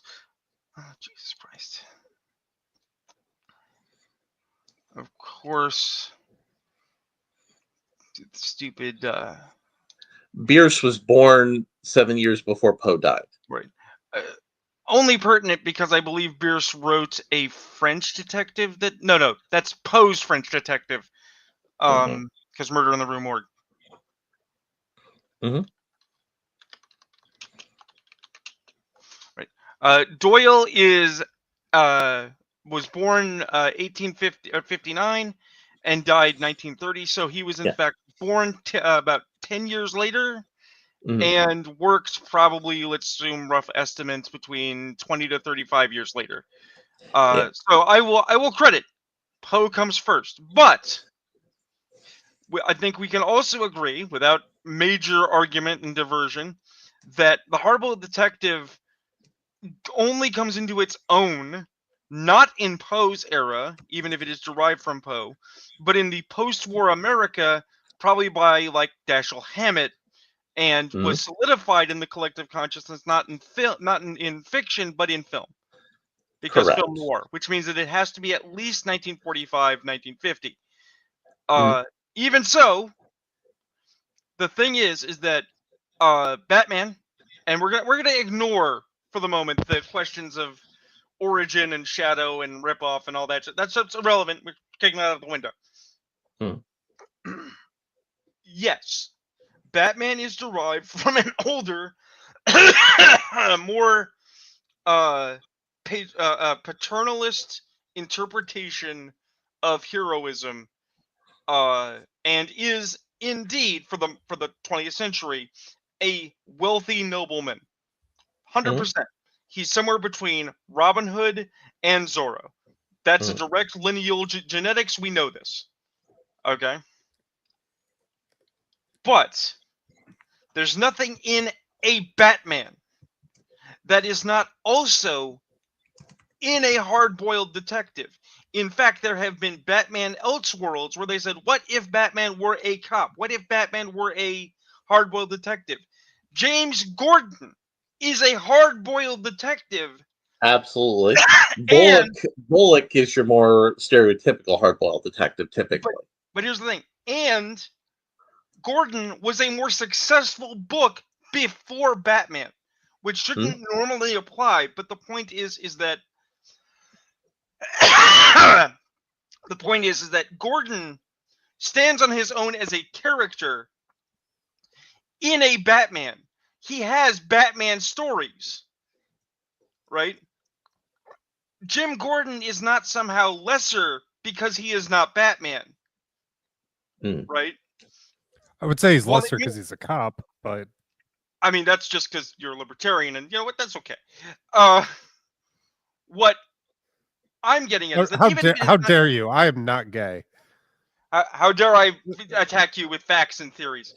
I'm Aaron's an anarchist. Yeah. What I'm saying is that even if it was not your intent, let's assume that it's not intent. Let's assume we're talking past each other rather than at each other. We are. Although people love listening to us talk at each other. That's right. I do this for you. Even if we go from that position, all right? what is presented in your argument is to suggest that Jim Gordon could never be a Batman. Absolutely not. That's not even remotely close to my argument. Jim Gordon is a hard-boiled detective. Right, Jim that's not my Gordon- argument. Jim Gordon I've- does not That's- meet the That qualifications is of Batman, a wealthy like, elite no. with training. No, that's not my argument at all. Structurally, Batman has more genetically in common with your Holmesian stories. That's how the story structure works. That's how the beats work. That's how the tension works, the plot works. And your hard-boiled detectives, in addition to taking their influence from French cinema, they go back into actually the writings of Hemingway and similar American authors and blend that into the detective works. So that's why it's a different kind of story, where the drama, where the pathos comes from is entirely different. So if you're changing the gasoline you're putting into the engine, it's not the same kind of car. Right, but where we actually come down to debate, the actual core of the debate, okay, Mhm. is that Batman's wealth and social class do not a Batman make. And poverty not only does not make you Daredevil, nor does it necessarily make you Frank Castle. It doesn't. Poverty absolutely makes you Daredevil. Poverty is literally what forced him onto his hero's journey. No, what forced him onto his hero's journey was taking a bunch of chemicals to the face and getting superpowers. And then he fought the people who murdered his dad. The people that murdered his dad are irrelevant. He found a ninja master who taught him how to do kung fu. That came later. That came years later. The original story, he just learned how to fight because his dad was a good boxer. Right, but he still took a dose of chemicals to the face. Right. But he sought out the injustice of his poverty that deprived him of his father. Here's the thing, though. Here's the thing. We're just talking about Daredevil's origin progression. All right. If Daredevil were a hard-boiled detective type, if he was a blue-collar hero Batman, okay, he learned to box from his old man because his old man taught him to box. This is still true. We're still on board. Yep. Right? He then was raised Catholic and has the right moral, emotional. core. Right. Yes. So we're still on board. Even though Batman is at best an atheist, right? He's got his father's doctor's Hippocratic oath perspective going on. Yeah. All right. Batman's family suffered a loss. Daredevil's family suffered a loss. We're still on board. But Daredevil's family wasn't a loss that was caused by a random act of crime. It was a very unrandom act of crime. The randomness of the crime is in fact an overstated point. Now, I'm not saying you're overstating it. I'm saying other people either overstated or understated. It's inherent to the archetype that Batman is a part of. Sure, but that just means that it doesn't work for Daredevil. But that also doesn't make Daredevil a blue-collar hero, because then we're actually going back to the other half of your argument, which is Frank Castle was exposed to random violence. Right? It wasn't random. They came after him because he was a police officer. No. That was a later retcon and has been itself retconned more than once. The original presentation of information in the original Spider-Man, where the Punisher appears, is that he was in fact a Marine whose family was taken out in gangland violence by mistake. They weren't there for Castle. Castle's family wandered into the park being innocent people, and he survived what should not have been survivable. Okay. I might have misremembered that because it's been a long-ass time since I read the original. I mean, that's not a huge thing. It's only pertinent that Batman was a random act of crime. Frank Castle was a random act of crime, unless, of course, the stories try to conflate, world build, add on, what have you. But as you say, Daredevil's father's death was a intentional act of crime because crime had infiltrated their lives, because Daredevil's dad was not the best person. He did Right. bad things to survive, He which did. ties into the working class ethos. Right. But here's the thing. If Daredevil had not been blinded and gained superpowers, right? Mhm. I would agree with you that he is a blue-collar hero. Because he would have gone on the warpath to find his father's killers. He would have stayed an angry young man, always going for the bad guy that's in front of him, and he would not have found the opportunities that he found. Right? But he took those chemicals to the face. He was taken in as a disabled person, and he lucked into finding all of the tools he needed to be raised up beyond the blue collar to become a superhero. Right? And getting back to the That's my point of him being the blue collar Batman. right, but that's just it. He's not blue collar. He absolutely is. He's not. He literally runs his own office. He's a boss. He runs his own office. That's him, his partner, and a person who answers the phone. Small business owner is still a business owner. Being Small a business owner owners, doesn't make you white small collar. business owners are usually blue collar people. They can be. They often are.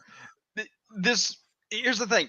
If this was a true assessment, okay, all right, then they wouldn't keep trying to make Daredevil into a social elite, but they do. Because that's because of shitty writers. I will concede that shitty writing to try to make Daredevil rich ruins Daredevil. Right. And I will then stipulate that perhaps making Batman poor doesn't make a good Batman when you don't have any of the fundamentals of Batman lined up for the new reality. I mean, that is true. I think we can agree shitty writing is always the problem. Right. Okay. And that's my point about Absolute Batman is sure, we can say that you can have a blue collar guy doing that sort of a vigilante thing. But then it's not Batman as the character. Well, now that we have spent 20 minutes arguing about this, I want to propose to you, and we'll see what you think about this, that I know why Absolute Batman doesn't work, and it's a dumb reason. Because we already tried an edgy knockoff DC thing with Metal, and nobody gave a shit about that. I mean, yes, but I'm going to give another reason. So I can name another vigilante, okay, that is a city builder who suffers a loss and goes on a roaring rampage of revenge that already exists, that was a more cohesive and crowd-pleasing story. Okay. Shadow. No. Absolute Batman is Paul Kersey from Death Wish who doesn't kill people. I mean,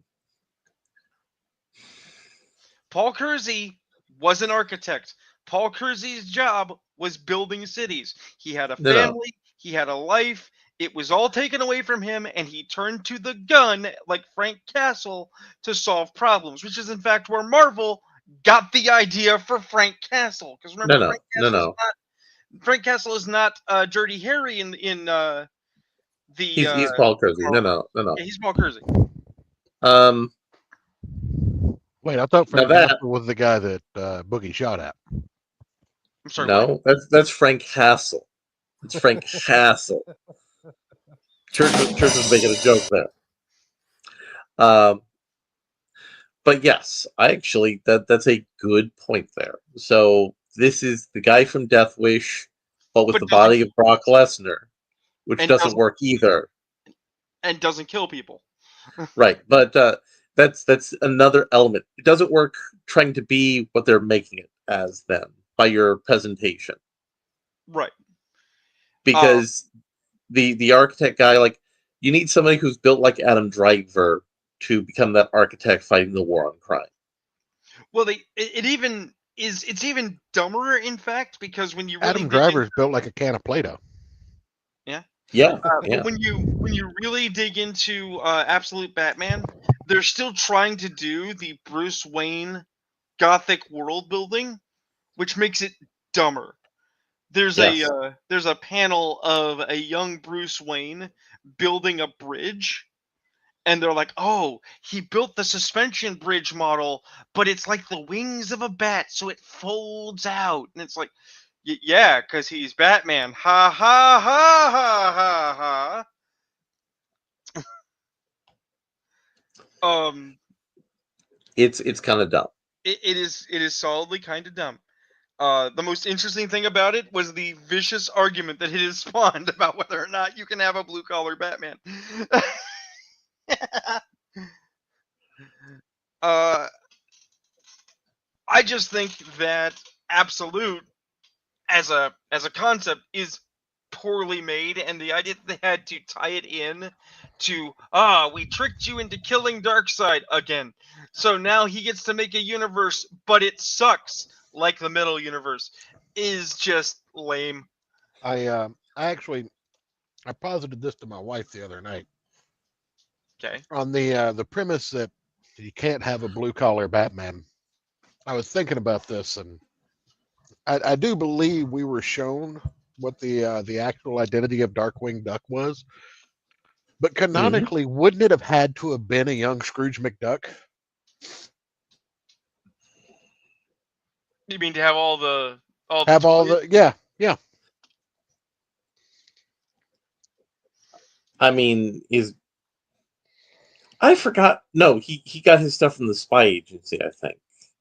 But they never really explained how he got all that stuff. Mm-hmm. It would have been better if it would have just been a young Scrooge McDuck, and that would have been before Scrooge had grandkids.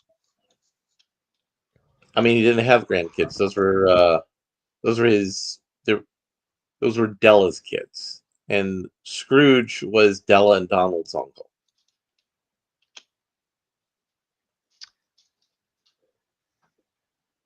Canonically, Scrooge never had kids. So here's where we get really ridiculous, because in the realm of blue collar heroes, I just want to throw out there Ben Grimm, and since we brought up Darkwing Duck of all things, Launchpad is not an elite. Launchpad is just a pilot that gets hired. Ben Grimm is paid by the Future Foundation. He's not blue collar. Well, I mean, he's paid by the Future Foundation now. He was not paid by the Future Foundation for a long time. Look, it gets complicated because the Fantastic Four is kind of weird on how they handle money.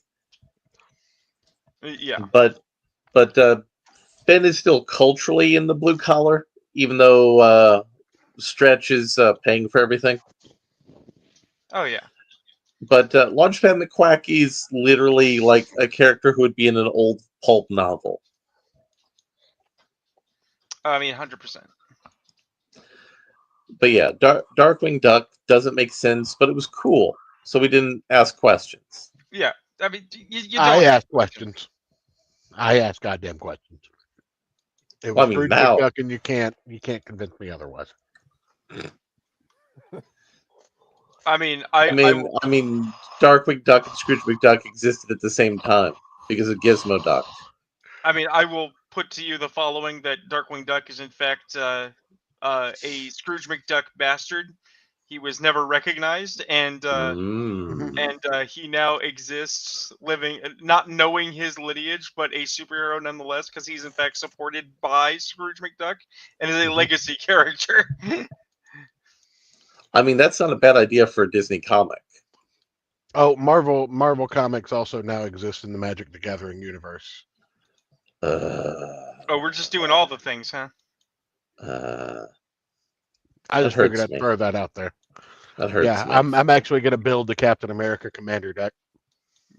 I mean, that sounds pretty cool. Are we talking Steve? Are we talking Steve Cap or Absolutely, Falcon? Yeah. No, it's Captain America, the first Avenger. I would like to present for our audience's viewing pleasure as we ride this out in the sunset. Here, I'll pull that up. You know what I was asking to pull up? No, I'm going to pull up Captain America. Oh. Well, I was gonna want to. Fuck yeah. I was gonna want to talk about the shitty Thunderbolts movie trailer.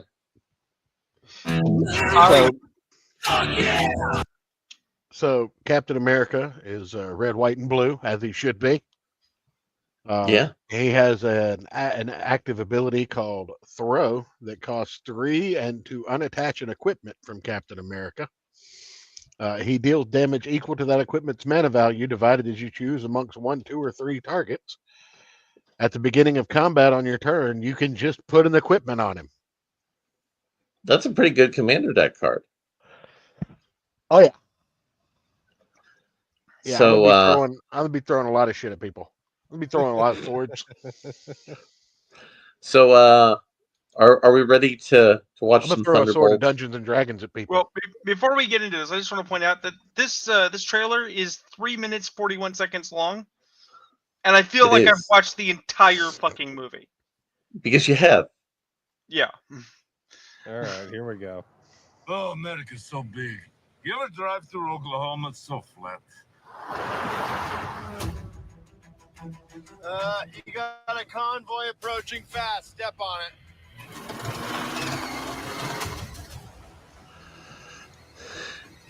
Come on, baby. Okay, a bit faster, please. So let's pause for a moment. There's One no of the way biggest- that car could do 45 miles an hour. Well, let's pause for a moment. What is the number one criticism of the Marvel movies? It's the Marvel movie humor. This is supposed to be the dark, we're going to do what has to be done kind of superhero movie. And they do this dumb, goofy Marvel humor. Let us proceed. Lexi! Okay, don't worry. Engaging defensive measures. Oh my god. Wait, there's no switch. Oh my god. The shield! Also, Agent Walker, doesn't know to put up his own shield. Wait, what? Agent Walker doesn't know to put up his own shield. He has to be told to do it by a woman. How did she take out an armed Humvee with a 9mm Hold on. handgun? You'll see. Keep going. You'll see. It's stupid.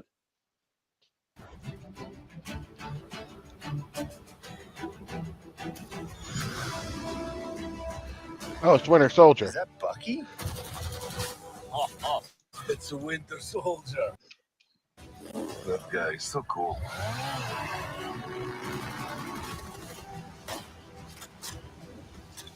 Oh, it's a Terminator. I get Yes. these references. Exactly. This is not a clever reference. That's what I talk about! Okay.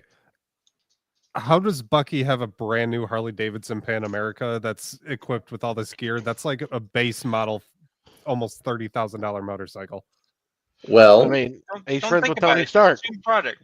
no. It's like this. Disney went to Harley Davidson and did say, "Hey, I hear you guys have a new motorcycle. You want to put it in the newest Marvel movie?" That's how I got it. So you hit the play button. That's not good.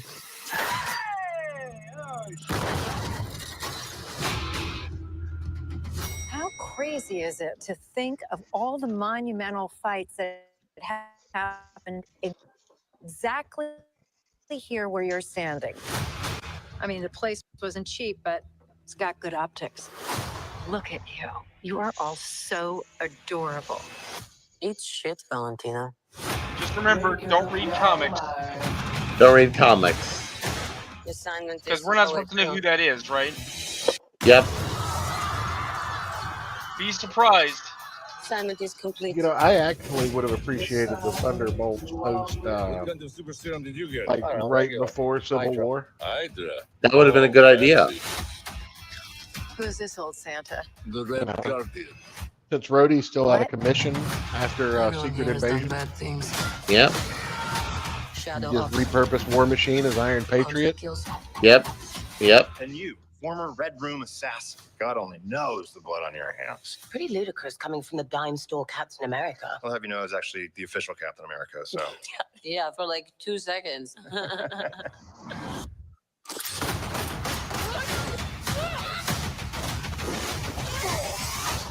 Getting so tense in here. Also, right here. Do you know who that guy is? I do. Right, but does it? I'm not even looking at it. Oh, Ayrton, do you know No. who that guy is? No. They're going to tell you here in just a second. Hit the play button. Who are you? I'm Bob. Oh, Jesus fucking Christ. Wait, Yeah. who is it? It's Sentry. We're just Oh. thrusting. That's how they're introducing Sentry into the Marvel Universe movies. As a goofy joke character. So you can either do something about it now, or live with it forever. So what, we all just punch and shoot? We are the Thunderbolts! Can't call ourselves that. Thank God. The Thunderbolts. It's a cool name.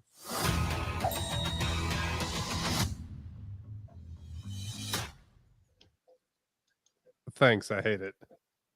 Yes. As you should, because it's awful. Guess what? And Everyone hates it. you said they were going to explain how she took out an armored vehicle with her 9mm. She didn't. Yeah, Bucky she didn't. Bucky did. Oh, got it. I was only half paying attention. And all the stuff they were talking about, the team and like living with their past, it's also a meta commentary on the Marvel Cinematic Universe. Hey, I'm the smart one. I didn't watch any of that nonsense. I went to take a Well, piss. But we're creating content for your show, Kurt. This hasn't been my show for like 8 months. I mean, Your name's on it. your name's Yeah. on it. That's about it. I'm Stu Pickles making fucking pudding at 4 o'clock in the morning because I've lost control of my life. Hey, you got any leftover pudding? I'm a bit peckish. No, I eat all the pudding because it's the only thing that makes me God damn it. feel. He doesn't have any pudding after that 1 a.m. visitation by Bill Cosby. Is he even still alive? I believe Hold up, Ayrton. Ayrton has something to take us home with, though. Uh-huh. Home Ayrton Rhodes. Hold up. No. Let me post that in the doobly-doo. Oh, well, Right I almost here. have something to. There you go. Here it is. Here it is. This is what we need to be taken home with. This wonderful piece of media. Oh, this video. Yes, this video is heartwarming.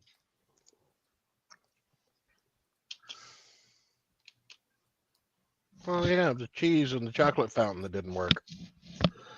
I mean, I think it worked perfectly fine. As a torture device.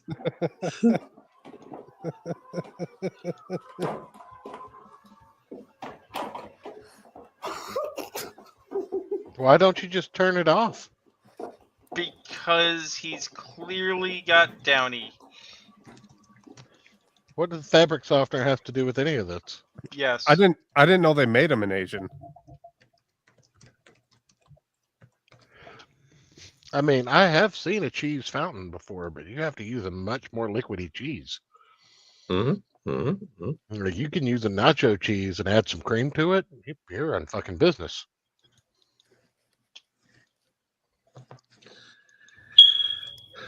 Good night, everybody. Yeah, Good night, everybody. That seems good. That seems good. Porno and terrible Marvel comics. Hey, you know,